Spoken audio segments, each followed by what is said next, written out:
bien voilà, nous nous retrouvons sur ce dernier plateau au Casino de Dieppe.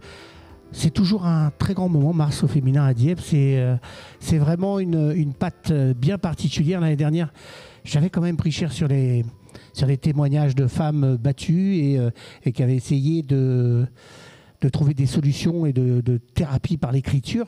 Et cette année, la démarche de parler des hommes qui, eux, ont pris la défense des femmes ou font en sorte que les femmes s'épanouissent et puissent vivre une vie normale, on se devait d'inviter le procureur de Dieppe. Bien, bonjour monsieur. Bonjour monsieur. Alors en toute honnêteté, je n'ai jamais eu la chance, et j'espère ne pas avoir la chance de vous rencontrer dans un tribunal. C'est quoi un procureur? Et ça fait quoi? Le procureur, c'est d'abord un magistrat. Il est garant des libertés. Et le procureur de la République est le magistrat qui dirige l'activité de police judiciaire des gendarmes et des policiers. Toutes les enquêtes judiciaires, elles font l'objet d'un compte-rendu au procureur de la République. C'est lui qui détermine avec les enquêteurs les stratégies d'enquête et qui décide à la fin des investigations quelle va être l'orientation de la procédure. Si l'auteur n'est pas identifié, la procédure va être classée. S'il existe suffisamment d'indices pour imputer l'infraction à un auteur, c'est le procureur qui apporte la réponse judiciaire. Et suivant la gravité des faits reprochés et la personnalité de l'auteur, c'est le rôle du procureur d'adapter la réponse à cette gravité et à cette personnalité. Dans cette journée et ce mois de Mars au féminin, qu'est-ce qui se passe sur les violences faites aux femmes? Comment ça marche? Les policiers m'ont dit tout à l'heure qu'ils faisaient des procédures, ils vous redonnaient un dossier. Qu'est-ce que vous mettez en place aujourd'hui sur le territoire de Dieppe comme procureur de la République?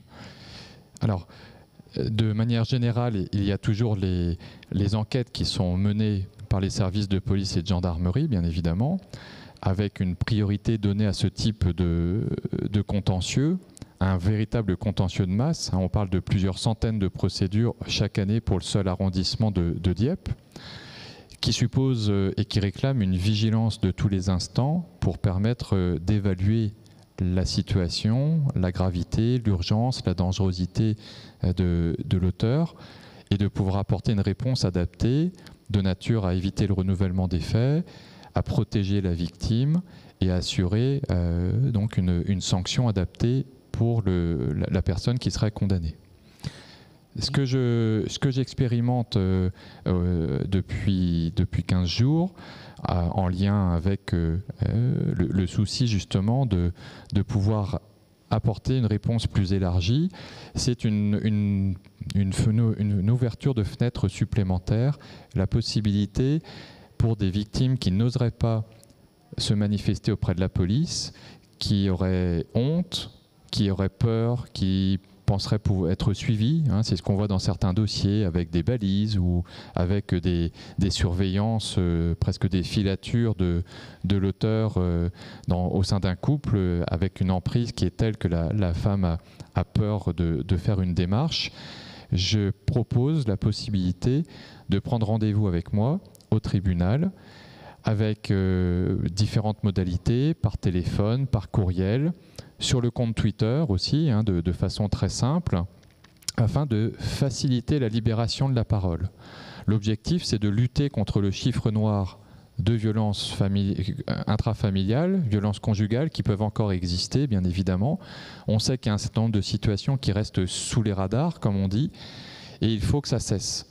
Il faut qu'on puisse augmenter encore la possibilité de rayonner et d'être informé de ces signalements pour pouvoir initier davantage d'enquêtes et mettre un terme à des situations dans lesquelles les victimes continueraient de supporter, de souffrir de violences psychologiques, physiques, sexuelles parfois, de harcèlement.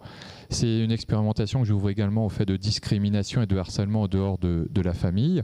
Mais l'objectif, c'est notamment de développer cette lutte contre le chiffre noir et de faciliter la possibilité pour une victime de se faire connaître. Donc concrètement, une victime peut appeler le tribunal et prendre rendez-vous avec vous. Exactement, elle peut appeler, elle peut envoyer un mail, elle peut aller sur le compte Twitter du procureur, @procureur Dieppe, et envoyer un tweet pour demander un rendez-vous. Et ça permet comme ça de l'identifier, de l'enregistrer et de lui envoyer en retour une proposition de date. Il ne s'agit pas d'un service d'urgence. Je n'entends pas, bien sûr, me substituer à la police ou à la gendarmerie en cas d'urgence le 17. Voilà, en cas de danger, le 17. Mais on sait bien qu'une femme qui est battue, qui n'ose pas le dire, et qui pense que c'est pas encore dangereux, parce que c'est souvent aussi le cas où avant le drame, on dit que ça va le faire et ça va pas le faire. Là, elle peut rentrer dans une procédure avec vous. Exactement. Les trois premières victimes qui ont souhaité me rencontrer, c'était exactement cet état d'esprit qui les habitait, au moins pour 2 d'entre elles, notamment de réfléchir à est-ce que les faits que je subis constituent une infraction. Et donc, c'est l'intérêt de pouvoir réfléchir, les accueillir et de leur expliquer en fait ce qu'est une procédure judiciaire et ce à quoi va pouvoir déboucher leur démarche. Parce que le procureur, pour initier une enquête, il a besoin d'un support. Il a besoin d'identifier une victime et ensuite de pouvoir localiser les parties, de pouvoir mener les investigations. Et donc ensuite, vous faites déclencher les services concernés voilà, alors, pour bien vérifier sûr, je suis astreint au secret pour chaque enquête. Vous ne retweetez de manière pas générale, ce que vous a dit la personne, bien évidemment, c'est couvert par le secret. Et donc, dans ce genre de situation, je vais ensuite pouvoir transmettre des instructions d'investigation à la police ou à la gendarmerie en fonction du lieu où se trouvent les victimes. On entend féminicide, beaucoup dans les médias. On entend que la personne est venue 2 ou 3 fois dans les instances de gendarmerie et de police pour le dire. Est-ce qu'aujourd'hui, il y a des procédures pour permettre que les victimes soient plus protégées ?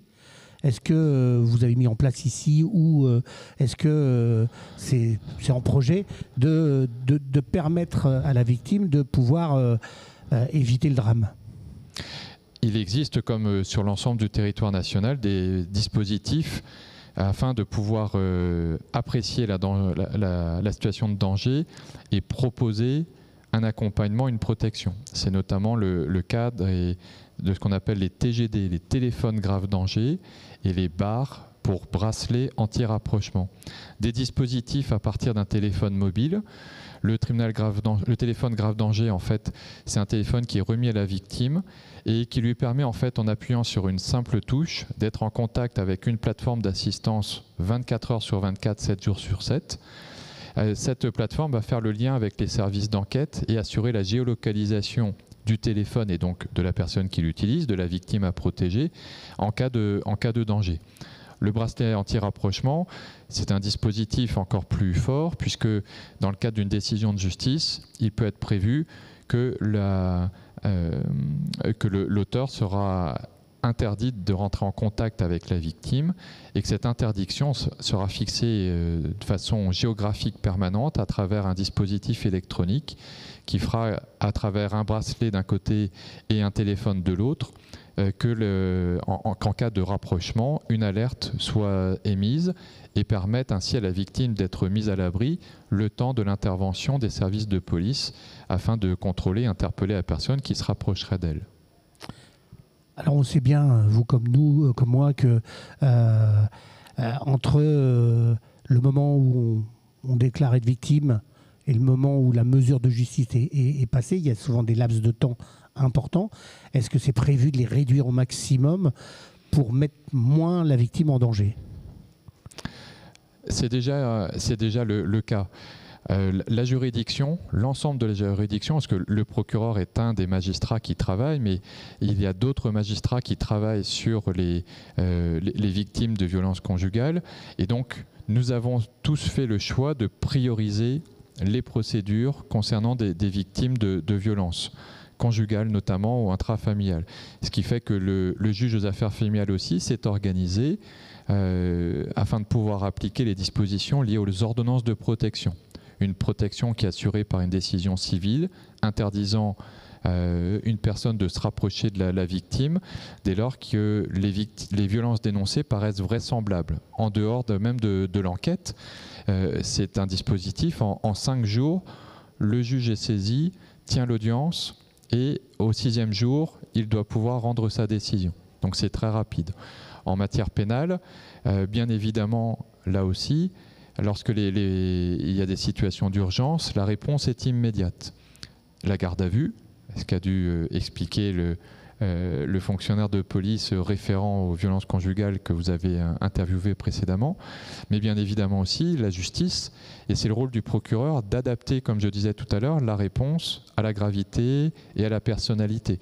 On ne va pas juger de même manière et je ne vais pas orienter de la même manière une personne qui a donné une claque une fois et qui reconnaît les faits, qui s'excuse, et une personne qui va se voir reprocher 5 ans de vie commune et de violence en menaçant la victime de déposer plainte.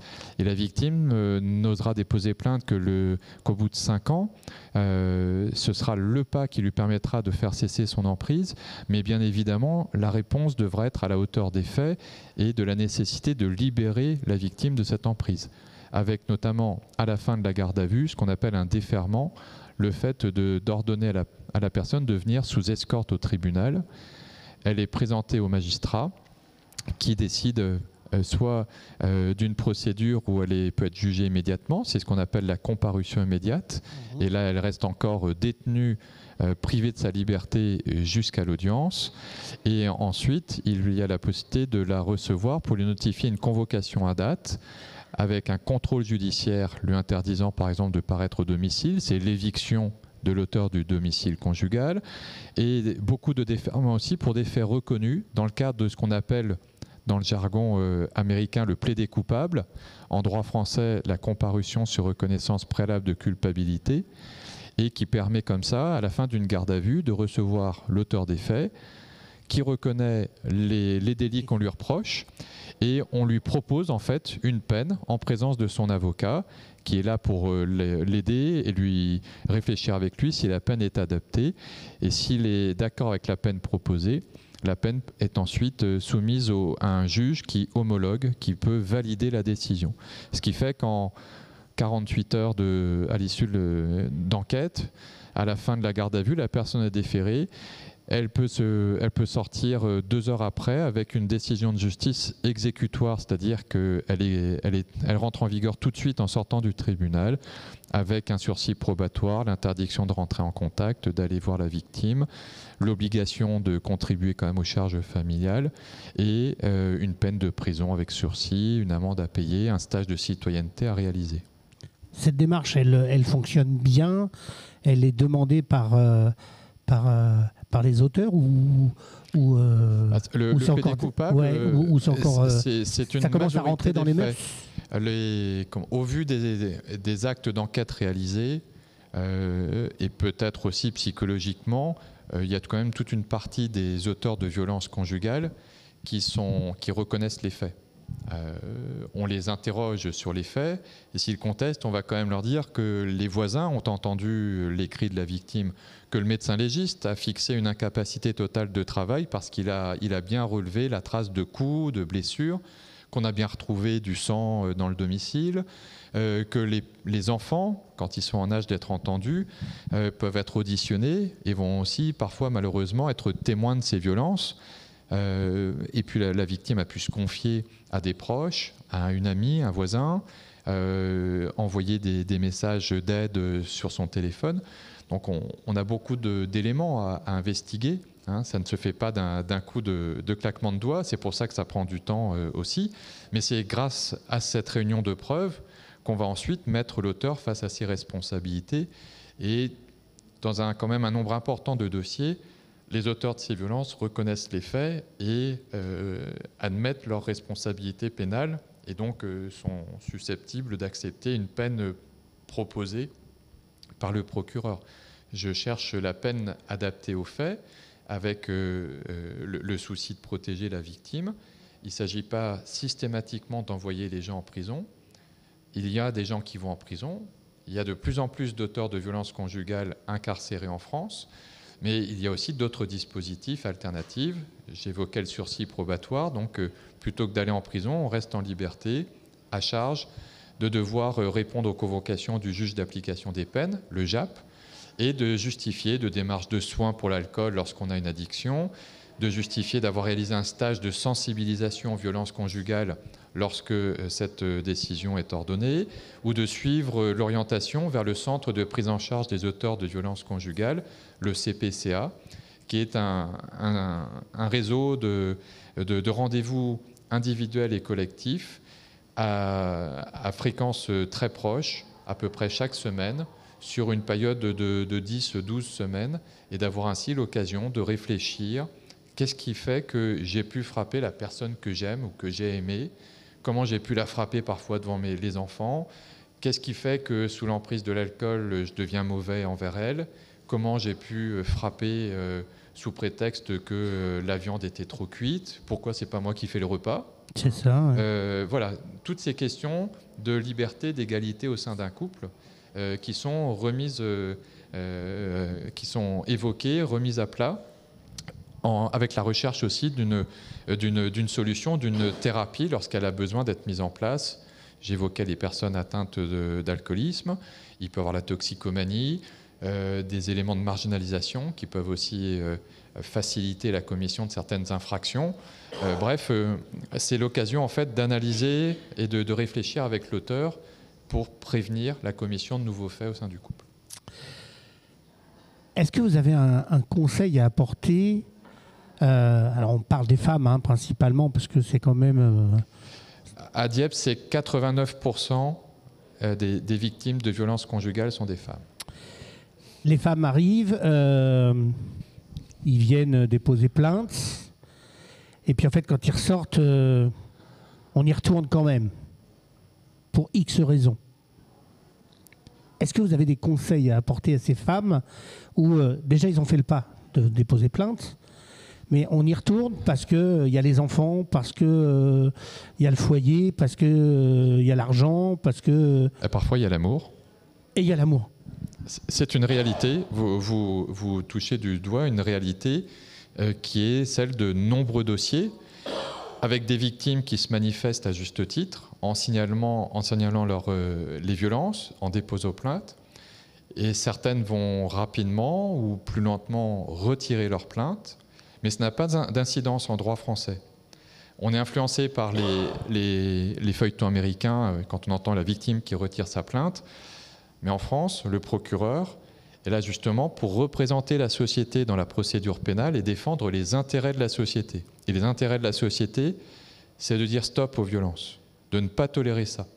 On peut comprendre qu'une femme puisse avoir des sentiments malgré les violences, c'est son libre arbitre, c'est elle qui décide. Parfois, c'est peut-être lié à une situation d'emprise et il faudra du temps pour se rendre compte que cet amour, en fait, c'est plutôt une forme de syndrome de Stockholm, à l'instar des victimes de terroristes, le même mécanisme psychologique qui fait qu'en fait, quand ça se passe bien, elle trouve que c'est super d'être avec cette personne, et que quand il est violent, c'est peut-être de leur faute. Donc il y a la aussi... culpabilité de la victime. Exactement, c'est une réalité. Il peut avoir après l'emprise aussi financière, le logement, l'emploi, des femmes qui ne sauraient pas où aller, qui vont donc finalement se dire qu'elles craignent plus la rue, l'absence d'accompagnement, qu'est-ce que je vais devenir avec les enfants, plutôt que de révéler ou d'accepter la suite de la procédure. Et là, le grand conseil, ou en tout cas la réalité que je peux dire, c'est que le procureur n'est pas lié par le retrait de plainte ou l'absence de plainte dans un signalement. Et que le rôle du procureur, c'est d'aller au bout de la logique, mais pas que de la sienne. C'est pour ça qu'on se voit aujourd'hui dans ce forum. C'est pour ça que chaque mois, il y a un comité de pilotage au tribunal dédié aux violences intrafamiliales, avec les services de sécurité, avec toutes les associations, les partenaires institutionnels. C'est pour ça que chaque trimestre, on se réunit aussi dans la cellule stratégique dédiée à la lutte contre les violences intrafamiliales sur l'arrondissement. Il y a des dispositifs au niveau départemental également pour qu'on puisse se concerter et qu'on ne soit pas avancé chacun dans son rayon, mais qu'on avance en s'appuyant les uns sur les autres. On a connaissance d'une victime qui vient de déposer plainte, mais qui ne sait pas où dormir. La mairie de Dieppe a un logement à disposition. En fonction de sa disponibilité, on va pouvoir l'attribuer à une victime si elle est dans les critères, notamment si elle ne sait pas aller ailleurs. Mais c'est une solution d'urgence très efficace. La possibilité aussi de trouver des logements, des prises en charge des enfants. La possibilité de profiter de l'assistance de l'association d'aide aux victimes. La possibilité de profiter d'un téléphone grave danger, comme je l'expliquais tout à l'heure, le temps que l'enquête soit réalisée. Même si on dépose plainte parce qu'on vient de se faire frapper, parfois l'auteur, lui, il est parti sur un chantier dans l'Oise, à l'autre bout de la France, il va rentrer que dans 24, 48 heures, à la fin de la semaine, on ne va pas pouvoir l'interpeller tout de suite. Mais pour autant, il faut que la victime se sente protégée jusqu'au moment où on pourra l'interpeller. Et si les investigations confirment qu'on peut lui reprocher l'infraction, que le procureur décide par une mesure adaptée comme le déferrement avec l'éviction du domicile, qu'il n'ait plus de contact avec elle. Voilà. Ce que je peux indiquer, c'est que de toute façon, le procureur va au bout des investigations et qu'il a besoin de relais. Il travaille avec les relais, les partenaires, pour essayer d'embrasser la situation à 360 degrés. S'intéresser aux enfants aussi. À quels actes ils ont pu assister. Est-ce qu'ils sont victimes eux-mêmes de violences? Est-ce qu'il y a un traumatisme s'ils ont assisté eux-mêmes aux violences commises par monsieur sur madame? Évaluer ce préjudice et quelle est la façon de le traiter pour éviter qu'ils en soient affectés et pour éviter que quand ils seront grands, ils reproduisent le schéma familial et parental. Ce qui est souvent le cas. Ce qui est une réalité dans certains types de contentieux, les abus sexuels par exemple, les violences intrafamiliales. Il y a des études qui démontrent en fait que l'éducation, c'est peut-être pas simplement savoir transmettre quelque chose à ses enfants, des valeurs, une façon de s'élever, de devenir adulte et citoyen, mais c'est aussi en fait un exemple qu'on donne. Et donc c'est pas possible de dire d'un côté tu frappes pas tes camarades à l'école. Si l'enfant il voit que par ailleurs que papa est capable de frapper maman pour un motif futile, il n'y a jamais de bonne raison de frapper de toute manière. Là, on est bien d'accord. Qu'il est alcoolisé, l'enfant il va garder en tête le fait qu'il ne doit pas frapper ses petits camarades, mais il ne va pas forcément intégrer le fait qu'un père, un homme ne doit pas frapper sa femme. Si vous aviez un message à passer à toutes ces victimes et surtout ces femmes, parce qu'on est sur Mars au féminin, ce serait lequel? Oser parler, oser dire. Le fait de se rencontrer aujourd'hui, c'est pour rappeler aussi que personne n'est seul dans la souffrance. Quand on est victime d'une infraction, il faut accepter de le révéler. C'est très dur. Il faut parler de son intimité, jusque parfois l'intimité de son propre corps quand on est victime de violences physiques, voire sexuelles. Il faut parler de l'intimité de son couple, expliquer comment ça se passe derrière les volets le soir chez soi. C'est pas évident. Auprès d'inconnus, même si les fonctionnaires de police, les gendarmes, les magistrats sont formés à ce type de situation et d'audition, c'est pas du tout spontané de se révéler à une tierce personne. Mais les violences ne cesseront que lorsqu'on acceptera de les révéler à quelqu'un capable de les signaler à l'autorité. À partir de là, il peut y avoir une enquête. À partir de là, on peut protéger la victime, on peut lui trouver un logement, on peut interpeller l'auteur, on peut le mettre face à ses responsabilités, on peut l'obliger à se soigner, sinon il peut partir en prison, on peut l'obliger à suivre un stage de responsabilisation, sinon il peut partir en prison. On peut l'envoyer en prison aussi pour les faits les plus graves, avec des personnes entêtées, avec des personnes qui ne font pas d'efforts. La prison est aussi malheureusement prononcée dans certaines situations. Ce n'est pas bien sûr la panacée, mais au moins on met à l'abri la victime de son agresseur. il faut oser mettre un mot, oser dire « je suis victime ». Ce n'est pas un gros mot, c'est la possibilité de se rendre compte qu'à ce moment-là, il y a tellement de portes qui peuvent s'ouvrir, de démarches possibles, par écrit, par téléphone, par mail, le fait d'en parler à des proches de confiance, le fait de se confier à des collègues, le fait d'en parler aux professeurs de ses enfants, le fait de pouvoir appeler tout simplement le 17. Il y a une écoute et il y a la possibilité de réagir. Il n'y a pas de fatalité et on peut changer les choses. On peut mettre un terme aux violences. Et on peut même vous envoyer un tweet. On peut m'envoyer un tweet. Merci beaucoup pour ces réponses. J'espère que vous avez passé un bon moment. Oui, je vous remercie. Et ben voilà, Mars au féminin va céder la place à un colloque, une réflexion sur les femmes et la retraite, parce que c'est d'époque et on en parle. Et puis je vous remercie de votre gentillesse et de votre disponibilité. Je vous en prie, je suis à votre disposition. La justice est à la disposition des citoyens, des justiciables, et elle est à l'écoute des victimes. Et je pense qu'on ne le sait pas assez. On se retrouve dans quelques moments avec d'autres invités. Merci beaucoup.